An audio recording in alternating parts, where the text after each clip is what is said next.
പശ്ചിമേഷ്യ ഇന്ന് യുദ്ധകലുഷിതമാണ്. ഇസ്രായേൽ എന്ന് പറയുന്ന ഭീകര രാജ്യത്തിൻ്റെ തെറ്റായ ഇടപെടലുകൾ കൊണ്ടാണ് പലപ്പോഴും പശ്ചിമേഷ്യ യുദ്ധമുഖത്തെത്തിപ്പെട്ടിട്ടുള്ളത്. ഞാൻ ഹനീഷ് യൂസഫ് താനൂർ.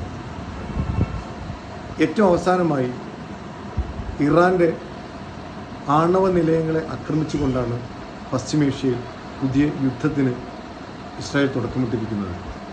തങ്ങളുടെ ഊർജാവശ്യങ്ങൾക്ക് വേണ്ടിയാണ് ആണവ നിലയങ്ങൾ പ്രവർത്തിക്കുന്നത് എന്ന് ഇറാൻ അന്താരാഷ്ട്ര ആണവ ഏജൻസിയെ പോലും കൃത്യമായി ബോധിപ്പിച്ച് കഴിഞ്ഞതാണ്. അവർക്ക് ബോധ്യപ്പെട്ടിട്ടുണ്ട്.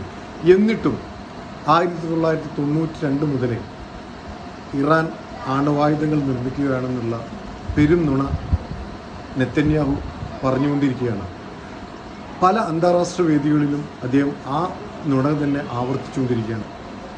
ഇറാൻ ആണവായുധങ്ങൾ നിർമ്മിക്കുകയാണെന്നും ആ ആണവായുധങ്ങൾ തങ്ങളുടെ സുരക്ഷയ്ക്ക് ഭീഷണിയുമാണെന്നുള്ള ഒരു കാര്യമാണ് അന്താരാഷ്ട്ര സമൂഹത്തോട് എല്ലാ കാലവും ഇസ്രായേൽ പറഞ്ഞിരുന്നത്. എന്നാൽ ഏറ്റവും രസകരമായ കാര്യം എന്ന് പറഞ്ഞാൽ ഈ ഇസ്രായേലിൻ്റെ കൈവശം 100-ലധികം 70 മുതൽ 400-ലധികം അണ്വായുധങ്ങളുണ്ട് എന്നാണ് ലോകം വിശ്വസിക്കുന്നത്.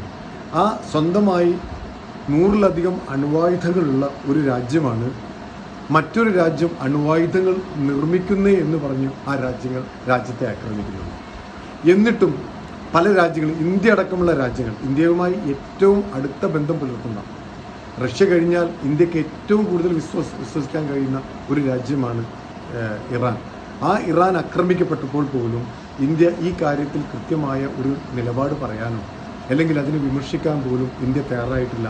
കാരണം ഇസ്രായേലുമായി അടുത്ത കാലത്ത് സംഘപരിവാർ ഗവൺമെൻറ്റിന് ഉണ്ടായ ബന്ധമാണ് ഈ ഒരു കാര്യത്തിന് എല്ലാ കാലത്തും നമ്മളുമായി ഏറ്റവും അടുത്ത ബന്ധം പുലർത്തിയിരുന്ന പശ്ചിമേഷ്യൻ രാജ്യങ്ങളെ പോലും മാറ്റി നിർത്തിക്കൊണ്ട് ഇസ്രായേലുമായിട്ട് അഭേദ്യമായൊരു ബന്ധം തുടരുകയാണ് ഈ നമ്മുടെ ഗവൺമെൻറ്.